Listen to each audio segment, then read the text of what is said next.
Lundi, tu as certainement écouté l'histoire qui a été inventée autour de cette peinture. Dans l'histoire, on arrive à imaginer même les bruits, les petits oiseaux, le vent dans les feuilles, les odeurs, des fleurs, de l'herbe. On arrive à imaginer la sensation du soleil sur sa peau. Et puis on arrive à imaginer le plaisir des enfants qui jouent à la partie de cache-cache. Peut-être aussi, tu as écouté une seconde histoire qui s'appelait Léontine va au cirque.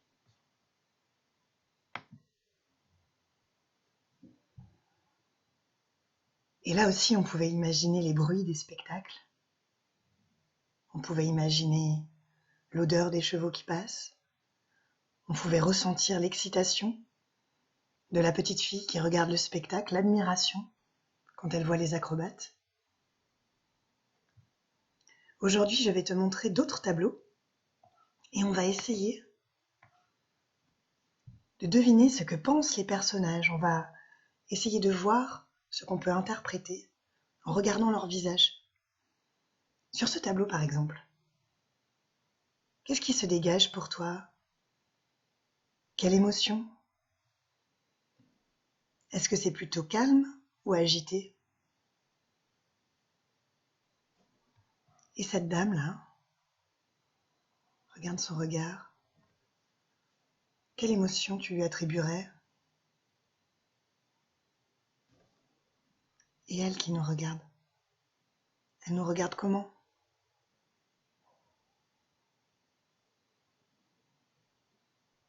Dans ce tableau, on voit beaucoup de tendresse, de la douceur, de la complicité entre les personnages. La complicité, c'est quand on s'entend bien et que ça se voit. Passons à celui-ci.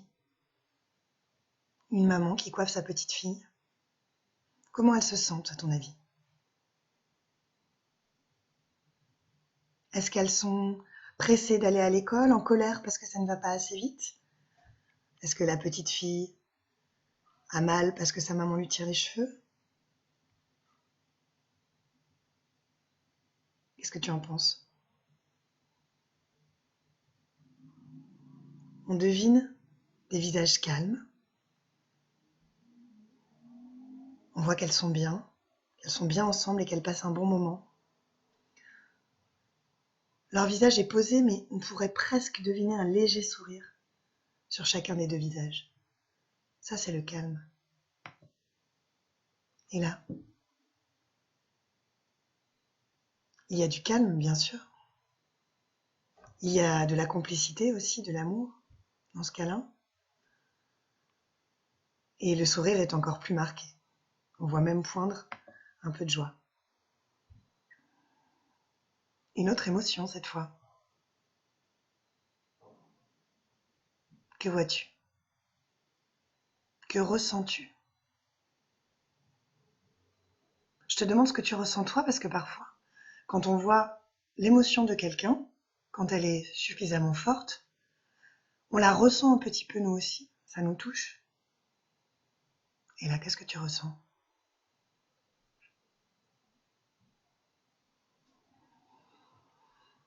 Ce personnage a l'air triste, ce personnage a l'air fatigué aussi, avec la bouche un peu pincée. On appelle ça de l'amertume, on dirait qu'il est fatigué de la vie, qu'il est triste et aussi un petit peu en colère. Regarde son regard. Être fatigué de la vie, ça s'appelle la lassitude. Et lui,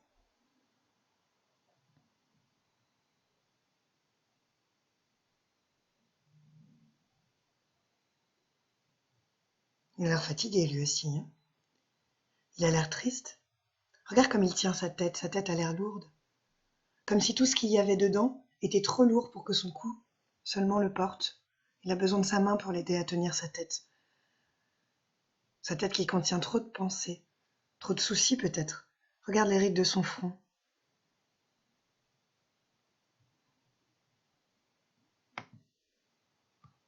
Regarde cette dame. À ton avis, qu'est-ce qu'elle ressent? Et à quoi elle pense?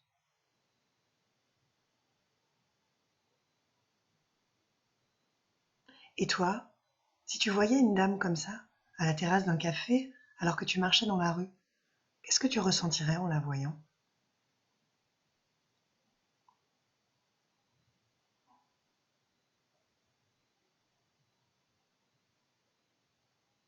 Moi, je ressens de la tristesse en regardant cette dame parce que j'ai l'impression qu'elle est seule, qu'elle est très seule et que ça la rend très triste. Et lui aussi, il n'arrive plus à tenir sa tête avec juste son cou. Trop de pensées tristes, on dit des pensées noires, des pensées sombres. Pourtant, il y a de la couleur dans ce tableau. Il y a de la couleur, mais il y a aussi des traits qui vont dans tous les sens, un peu comme le tourment. Le tourment, c'est les pensées sombres, les pensées tristes et les pensées de colère qui n'arrêtent pas d'être dans la tête. On n'arrive pas à penser à autre chose. Je crois que ce monsieur est tourmenté. Pourquoi serait-il tourmenté à ton avis? Qu'est-ce qui le tourmente?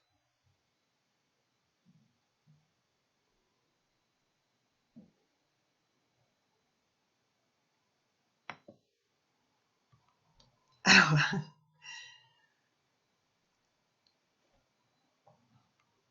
c'est Médusa avec ses serpents sur la tête, un personnage de la mythologie grecque. Elle avait le pouvoir, Médusa, quand on croisait son regard, de nous transformer en pierre. Ce sont des histoires, des mythes, des personnages inventés, bien sûr. C'est une sorte de monstre, de divinité. Il y avait ce pouvoir-là. Et il ne fallait surtout pas croiser son regard, sinon, hop, statue. Et là, qu'est-ce qu'elle ressent, Médusa? Si tu dis de la peur, essaye de trouver un mot qui qualifie la peur, mais la très grande peur, pas juste l'inquiétude. L'inquiétude, c'est la petite peur. Là, ce qu'elle ressent, c'est de l'effroi. Elle est effrayée. Elle a peur, mais c'est très fort. On dirait aussi un petit peu qu'elle est étonnée, qu'elle a été surprise. Alors on appelle ça la stupeur.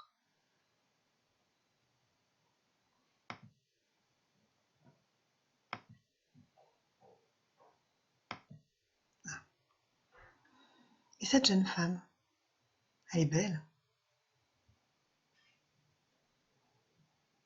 Regarde le pli de ses vêtements comme il est détaillé. Regarde le mouvement de ses cheveux, comme c'est gracieux. Elle regarde quelque chose qu'on ne voit pas. À ton avis, qu'est-ce qu'elle ressent?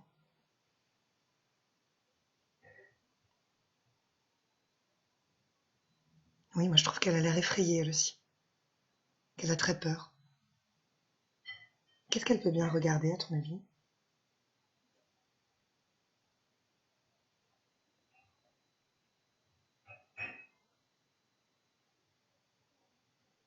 Je ne sais pas.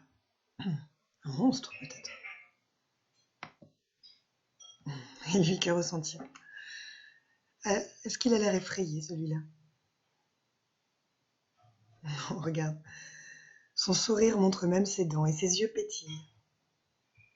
C'est la joie. On voit les rides du sourire ici, au coin de ses yeux. On dirait qu'il est en train de raconter une blague. Là aussi, observe comment le peintre a réussi, avec les ombres, le foncé et le clair, à montrer les plis du tissu. Regarde comme c'est beau, ce tissu a l'air doux.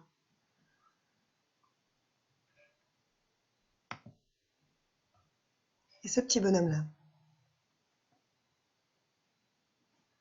il part avec son bâton de marche,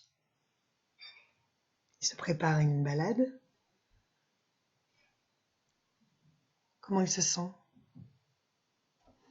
Lui aussi, il montre un sourire à pleines dents, même une jolie petite faussette. Il est certainement joyeux de partir en balade. Mais où va-t-il? Qu'est-ce qui peut bien le rendre si joyeux?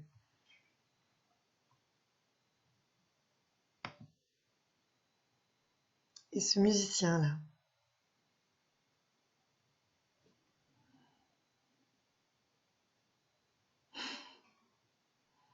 Regarde la malice dans son regard.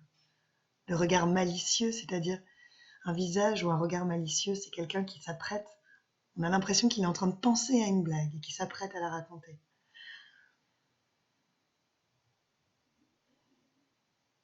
Ça fait du bien, des belles expressions comme ça. Nous aussi, on se sent joyeux en la regardant. Continuons.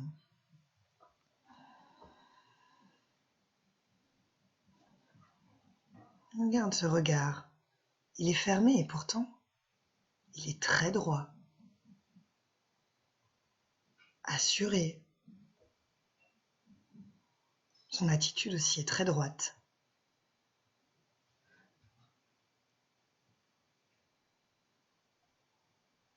On pourrait dire que ce monsieur est déterminé. Déterminé, c'est que il est sûr de ce qu'il va faire. Il a un but et il veut absolument l'atteindre. À ton avis, qui est ce monsieur?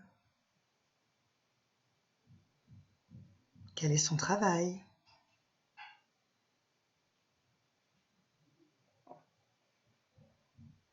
Moi, je dirais que c'est un chef. Un chef de quoi? Je n'en sais rien, mais un chef en tout cas. Ce qui se dégage de lui, c'est l'autorité. L'autorité, c'est celui qui décide pour les autres, et les autres doivent obéir. Par exemple, papa et maman ont de l'autorité sur toi. Le chef de l'armée, par exemple, ça pourrait être un chef d'armée, il a de l'autorité sur ses soldats. Et lui?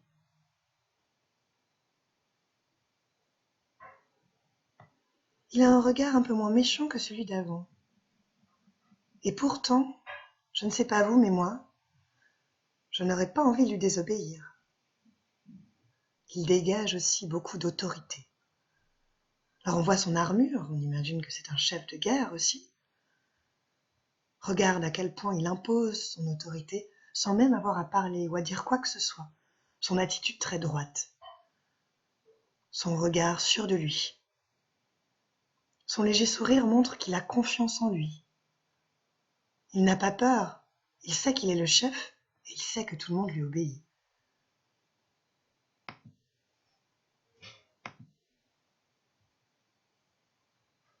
Alors celui-là, s'il n'impose pas son autorité, je ne sais pas ce qu'il faut. C'est Jupiter, ou Zeus, le dieu des dieux chez les Grecs. Les Grecs avaient une religion polythéiste. C'est un drôle de mot ça, polythéiste.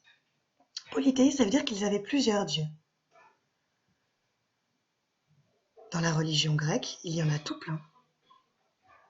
Mais il y a un chef, et c'est lui.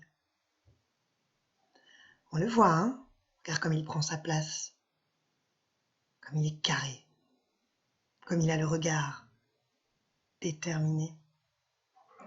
À lui non plus, on n'a pas bien envie de dire non. Hein. À eux maintenant. À ton avis, quelle est leur relation?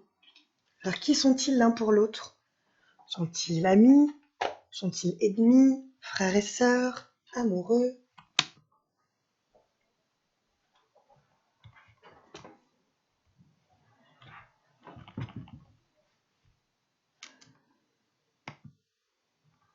Non. Regarde leur regard. Ce qu'on voit, en tout cas, c'est beaucoup de tendresse dans ce regard. On voit qu'ils s'entendent bien. On voit qu'ils sont complices.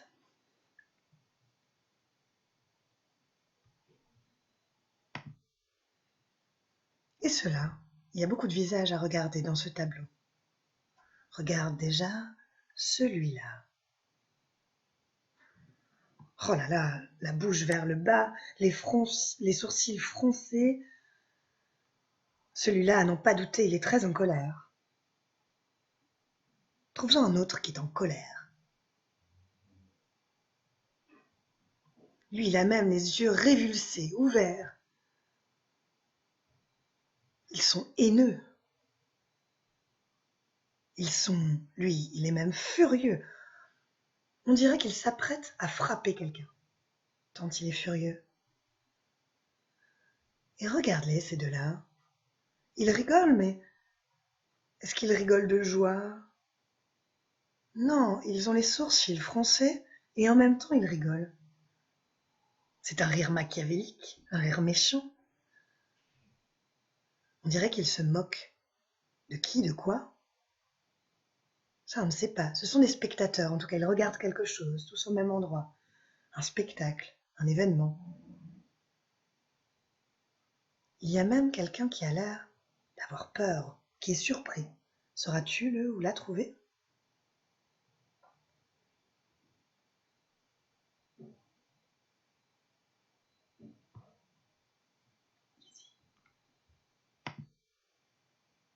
Et cette dame?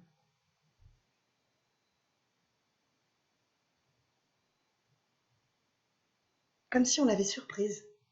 Est-ce qu'elle est contente de voir qu'on la regarde, qu'on la surprenne? Je ne crois pas. Je crois qu'elle nous lance un regard de défiance. C'est-à-dire qu'elle nous dit, il y a une légère menace dans son regard. Votre présence, votre regard m'embête. Si vous continuez, je pourrais peut-être me mettre en colère.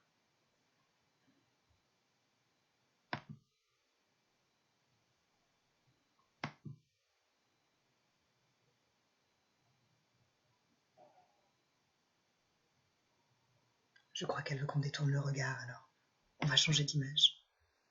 Cette jeune femme-là, il y a des belles couleurs dans ce tableau.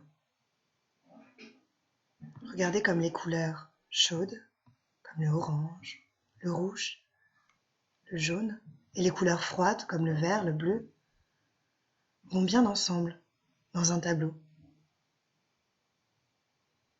Ça s'appelle des couleurs complémentaires, les couleurs chaudes et les couleurs froides. Et quand elles sont ensemble, ça fait du bien à regarder, c'est harmonieux. Alors qu'est-ce qu'elle ressent, cette jeune femme?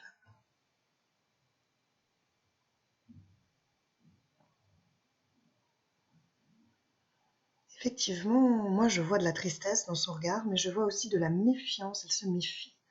Elle regarde, elle se dit, tiens, je ne vais pas faire confiance à ce que je vois.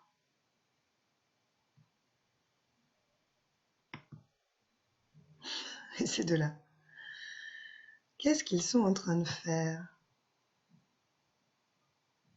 Mais ils regardent par le trou de la serrure, ils les espionnent. Ça a l'air de l'amuser en tout cas. Ce sont des petits curieux. Ils sont complices aussi. Ils s'amusent beaucoup d'espionner les autres. Oh, pardon, je suis allée trop vite. La curiosité.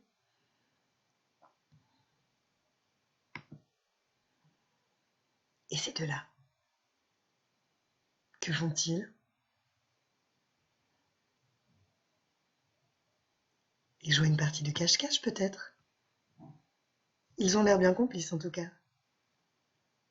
Et ils ont l'air de beaucoup s'amuser. On voit la joie sur ce visage. Qu'est-ce qu'ils font? Ils regardent si leur grande sœur arrive pour les trouver? Ou ils se cachent pour espionner papa et maman?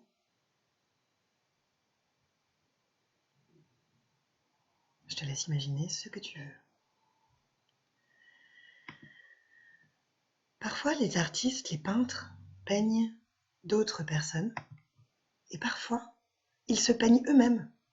Ça s'appelle un autoportrait. Auto, ça veut dire soi.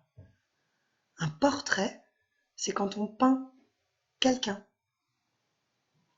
Autoportrait, quand on se peint soi-même. Regarde cet artiste comme il s'est peint. On dirait une marionnette, avec une expression rigolote. Et une attitude aussi, comme s'il dansait un petit peu ou qu'il nous faisait coucou. Il a l'air étonné. Continuons, un autre autoportrait. Cette artiste-là s'est peinte avec une attitude de fierté. Et un petit singe aussi. Pourquoi pas? Et lui? On ne distingue pas bien son corps, on dirait qu'il est fondu dans le décor.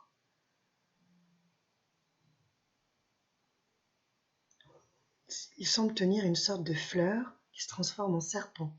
Il y a beaucoup d'imagination dans ce tableau, regarde une auréole, comme si c'était un ange. Et un pommier. Après tout, on peut bien se dessiner comme on veut. Et lui, il s'est peint avec une émotion, comme s'il était surpris de son propre reflet dans le miroir. Oh, mon Dieu, il faut que je me taille cette moustache.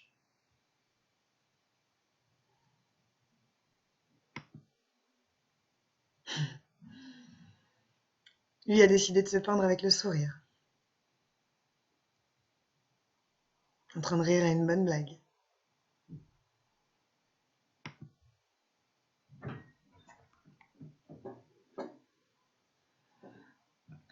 Et lui, dans quelle attitude a-t-il décidé de se peindre?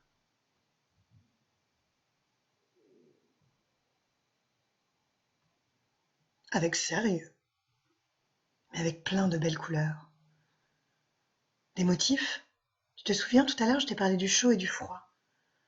Regarde ici, il y a une dominante de bleu, couleur froide, mais des incrustes d'orange, couleur chaude et complémentaire du bleu.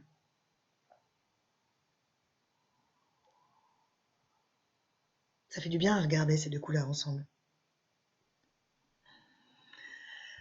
Je vais te donner un défi maintenant. Essaye de trouver un miroir et dessine ton portrait. Tu as vu que tu pouvais te dessiner avec une émotion ou même un décor autour, en imaginant quelque chose, avec des animaux autour de toi, comme tu le souhaites, avec des belles couleurs ou en noir et blanc. Mais essaye de te dessiner. J'aimerais bien reconnaître les traits de ton visage quand tu me l'enverras. À très vite.